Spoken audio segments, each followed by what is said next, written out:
holidays and the new year have a way of stirring something deep in us. We reflect, we promise, we reset, and often without realizing it, we recommit to the same patterns that quietly disconnect us from ourselves.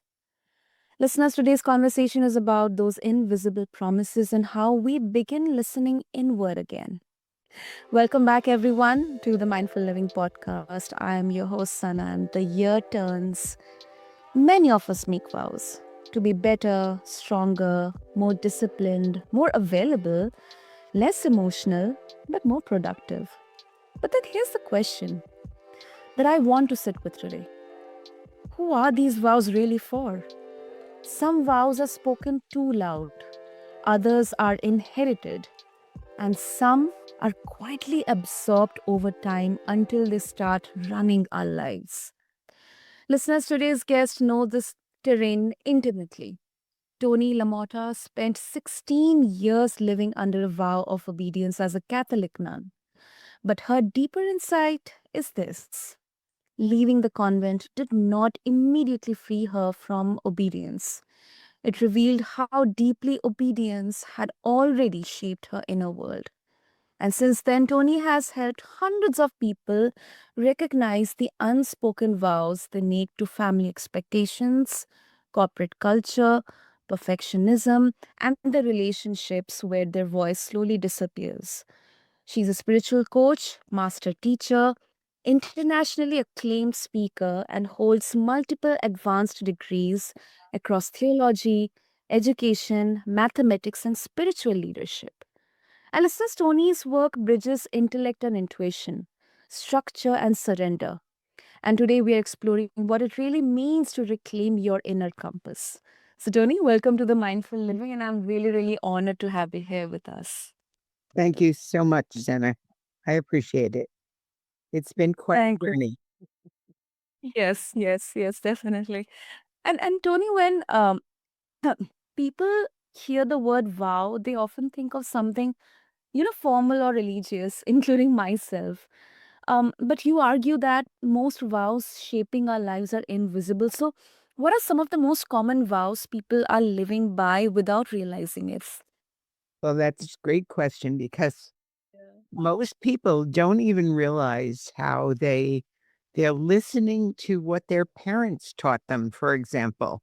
And we live by what we thought was the truth for our life. So we take a vow to, some people like to never not outlive their parents, but, outperform their parents.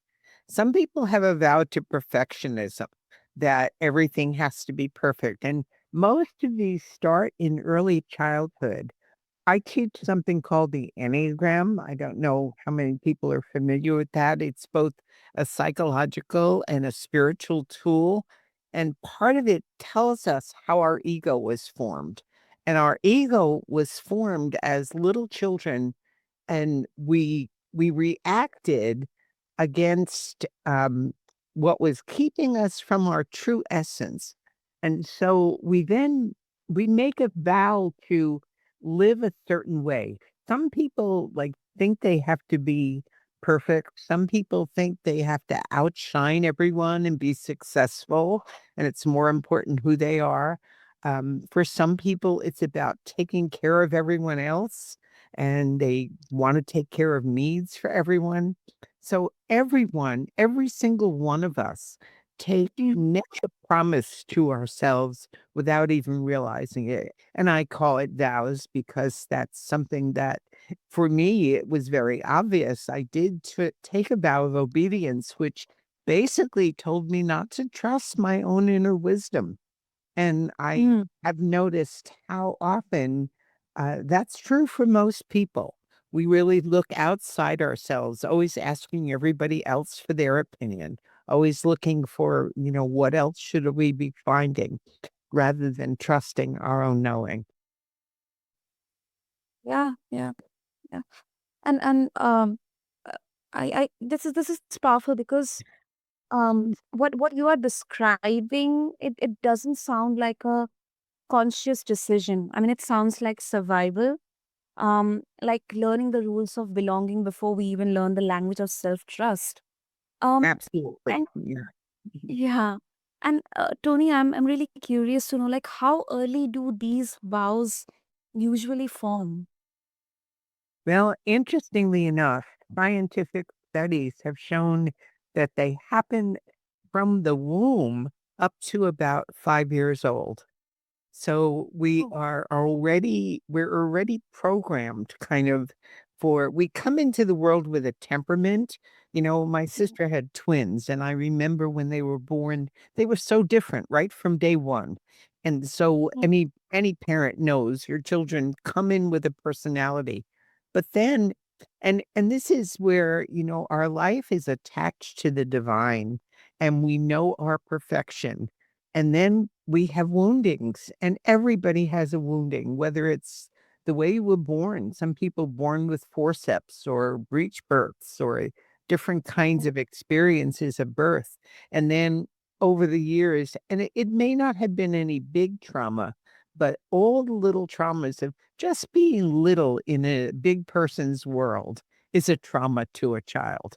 You know, so all of the things that happened in childhood make the child then say, "Oh, this is how I better behave." And they make kind of a promise to themselves, and that's what actually forms our ego. And then we struggle most of our life to get back to our essence. yeah, that makes sense. Makes sense. Um, and a lot of people, Tony, listening, are doing everything right on paper. I mean, it looks like they're doing everything right on paper, but I mean, they're successful, they're responsible, they're admired. But then here's the challenging question: how do we tell the difference between integrity and obedience that is slowly costing us our voice? Like it feels like a cage or like this box that we are trapped within. Ah, okay. You know, one of the things that I think is really important that most of us miss is the somatic uh, element. It's listening to our bodies. Very often people will say, "Oh god, I knew that wouldn't work," or I know this wasn't right." And part of it is we deny it. We throw aspirin when we have a headache rather than say, "What is this headache trying to say to me? What is this pain in my stomach happening?" And so often, if we simply pay attention to our bodies, when we are speaking from our own truth, our bodies are totally relaxed and at Yeah. peace. We call it the presence. Living in the present and living in the presence is a way to know when we're there, then we're speaking from not only the body, but then the heart and the mind also get engaged. And we're speaking not from the chatter in our mind, but from the quiet mind that knows the truth. And so the best way I can describe to people, how do you know it's really from you and not from something else? Because our body tells us. And the opposite of that is true, is like our bodies are triggered whenever something from childhood is showing up. If somebody makes a remark to us, you know how very often something happens and you just kind of wince and you're like, "Ooh," and you're feeling something but you override that. What you need to do is take a moment to feel what you're feeling and then even go back in time a little bit and saying, when did I first feel that? Because that's what's really going on at the moment. We are never upset for the reason we think. It's always something from the past. And so when, you know, that's how we know our voice. It's to notice when those twinges are happening. Notice when you're being triggered. Um, that then it's not your authentic voice speaking. Mm, yeah, I agree. I absolutely agree with you, Tony. Absolutely. Uh, is there such a thing as a healthy obedience to uh, or is obedience always a form of self abandonment? A quick pause for you listening listeners. If this conversation is already giving you language for what you feel inside, or if you feel it's helping you see your patterns with a little less shame, hit follow on the mindful living. And if someone in your life keeps saying, I am stuck, or I do not know what is wrong with me, share this episode with them after you are done. All right, back to it. Well, it doesn't have to be. I think there are times, I mean, if you're in an army or even in a corporation, you're following the values of an organization. You want to be able to abide by that. And sometimes it's not exactly what you want at the moment. So I think that there's an opportunity. I mean, we want to pay attention to the laws of our land. We want to obey traffic laws, for example. I mean, it's like, it's not like you want to never listen to anyone else or never listen to outside rules. But, sometimes, for example, when I was in the convent, we had a rule of what they called grand silence. There was a certain time of night you could not look at anybody or speak, and I remember someone was in trouble and they were crying, or something was hurting, and I don't remember the whole scene, but I remember going over and talking to them and breaking grand silence. And, it was this very strong moment for me, but sometimes you need to break a rule. But most of the time, that rule had its purpose.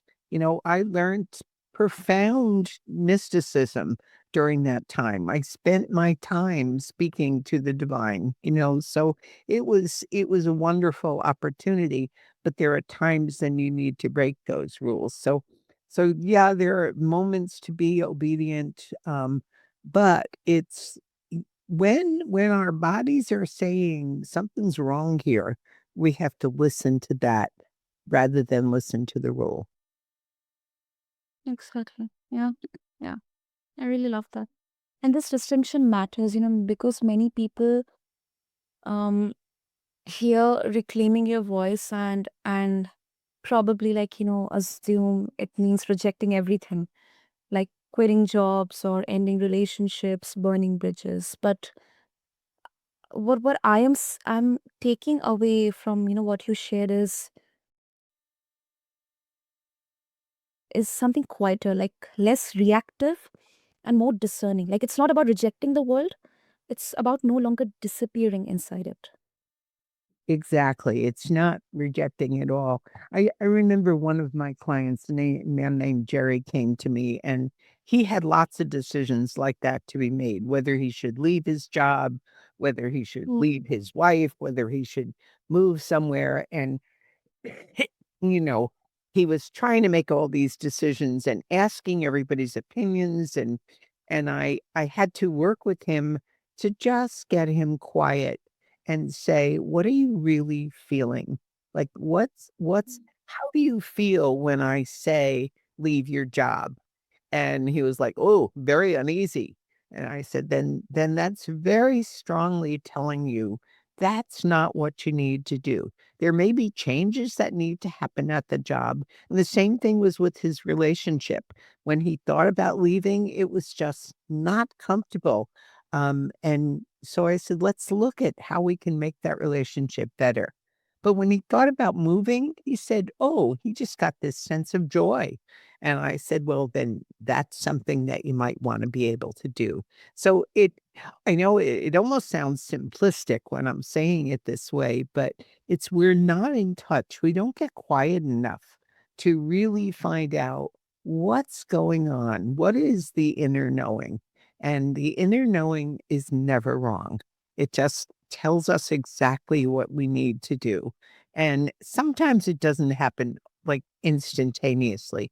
And especially if you're not used to meditating and being quiet and listening, it takes some practice. But I've never found anyone who isn't able to do it eventually. So that's really good to know. Really good to know.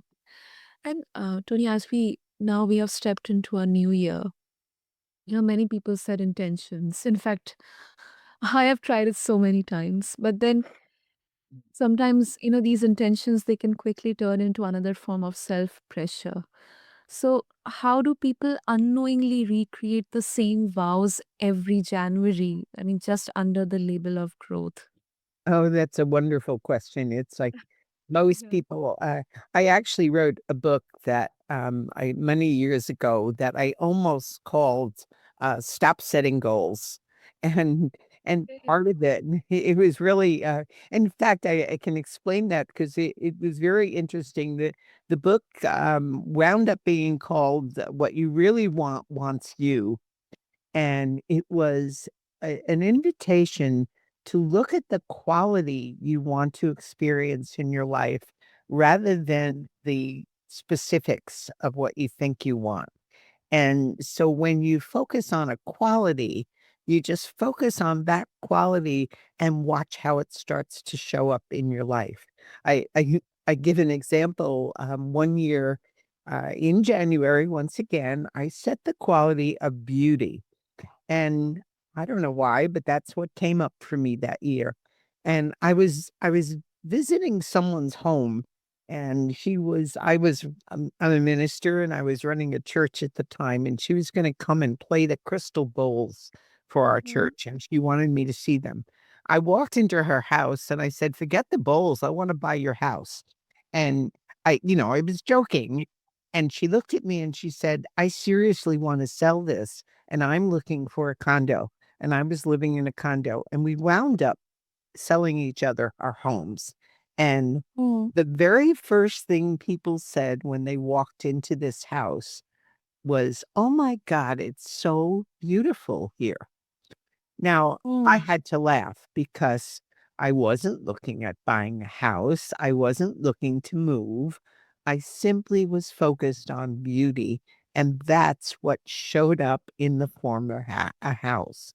So it becomes, we think we know what we want, and most of it is our ego, our personality that's making those intentions. And so when we set the whether you call it a goal or call it an intention, very often it's to fix something. And whenever it's to fix something we think is wrong, we're not listening to our authentic voice because we are never wrong. We're whole, we're complete people. And when we're looking at pathology, what's wrong, we get more of what's wrong. And so that's why they don't work. We want to focus on what are the qualities that I know are my inherent, this is my legacy: joy, mm. peace, love. Focus just on one of those. Choose one for each year and see what happens. It's quite amazing. I can spend a lot of time telling you stories about each of the ones I've chosen and other people have chosen, and see it makes such a difference to stop shooting on ourselves and trying to tell ourselves we need something's wrong with us. It's there's nothing wrong. Absolutely. Absolutely. And before we wrap up, like for someone who realizes they have been living by borrowed vows for decades, where do they even begin doing? Like, what does the first step toward self trust actually look like in daily life? Well, there are a couple of things that I have actually, I call them 6 different pillars, and any one of those is a good first step. And one of the ways I teach people who are really not in touch is to start noticing your own spirit and your own energy and see if you can describe it. So when you meet someone, think about how would you describe that person or even a pet or an animal?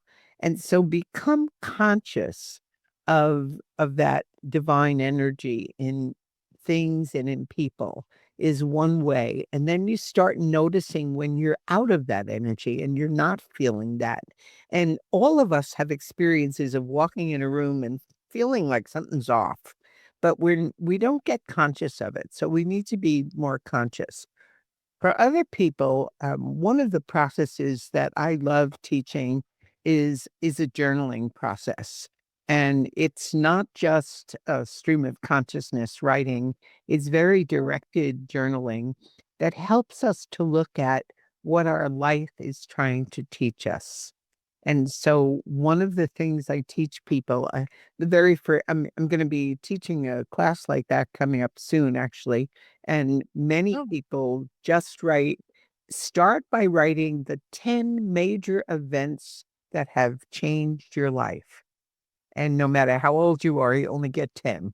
And so when you write those events, then I teach people how to look at each of those events and look at who the people were, what the events were, what happened, the decisions you made.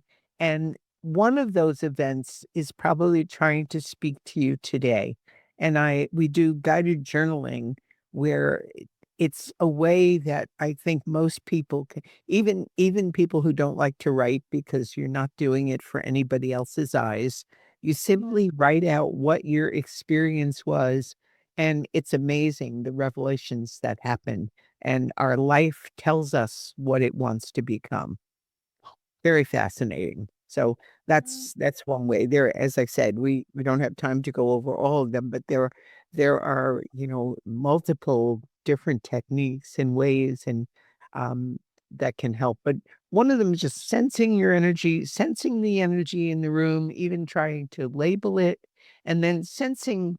I studied with a woman named Sonia Choquette, who I love her work. So I recommend any of her books, but Sonia talks about your barking dog, your spirit and your barking dog. And she asks people to name their spirit and then name their barking dog. And when I teach that to people, almost everybody gets it right away. And you know those three voices. And so then you start noticing, is it my spirit or is it my barking dog who's speaking today? That's a simple way of starting. yeah. And that's beautiful. And I think it's about like relationship, like a slow rebuilding of trust with the self. Exactly. It doesn't happen overnight, but I've just noticed I'm working with someone right now who said to me, I just never trust my own voice. And so I asked her to try to notice when she is actually being guided. And there is something, that is telling her what to do. And so she started a journal. And we just met last week, and she shared what she wrote in the journal. She said, I didn't realize how often I was hearing what to do, and I was just dismissing it.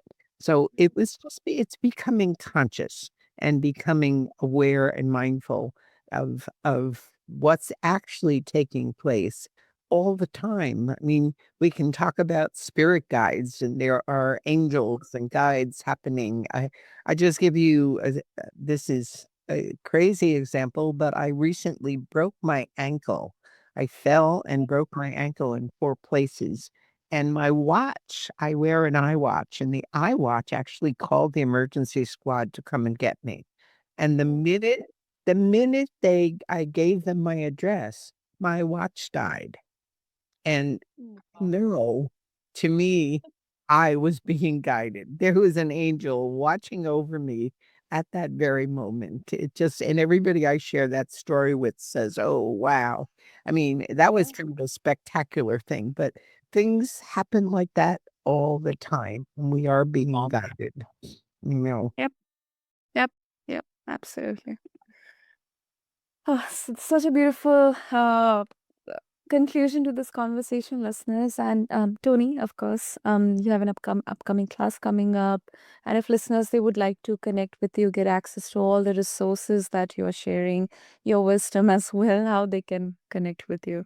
well, thank you. There are lots of different ways, but I think the simplest thing would be to go to ToniLaMotta.com, ToniLamotta.com, and sign up. for my mailing list, so you'll keep in touch with all the different things I'm doing. But one of those things, when you sign up, you'll get a quiz that is kind of like telling you where you are in terms of listening to your own inner compass. And then I do have a 6-month program that people can join, and I do both training and coaching. We meet twice a week. Actually, it's pretty intense, but people who are really serious can come and join my Inner Compass program. But once they get onto my website, they can also email me at Dr. Tony, DRTONI, at TonyLaMotta.com, and we can make an appointment to talk, and I can see how I can best help them. I appreciate that. Sure, sure. Listeners, I'll have all the links and details mentioned in the show notes for every one of you. So um, go check out all the resources shared by Tony, connect with her, refer to the show notes along with this episode on your favorite podcast platform. And as we close today's conversation, I want to leave all of you listeners with this. The new year doesn't require new vows, it asks for honest listening. You don't need to become someone else. You need to hear the voice that learned to go quiet. And Tony, thank you so much for sharing some of the beautiful moments. Um, it sounded like magic, but these are true, authentic, genuine moments that you shared with us, your insights. Thank you. It has been a beautiful conversation. Thank you. I agree. I appreciate you. Thank you. Thank you. And to all of our listeners, if this episode stirred something within you, let it be. You don't need to act immediately. Just notice what your inner compass has been trying to say.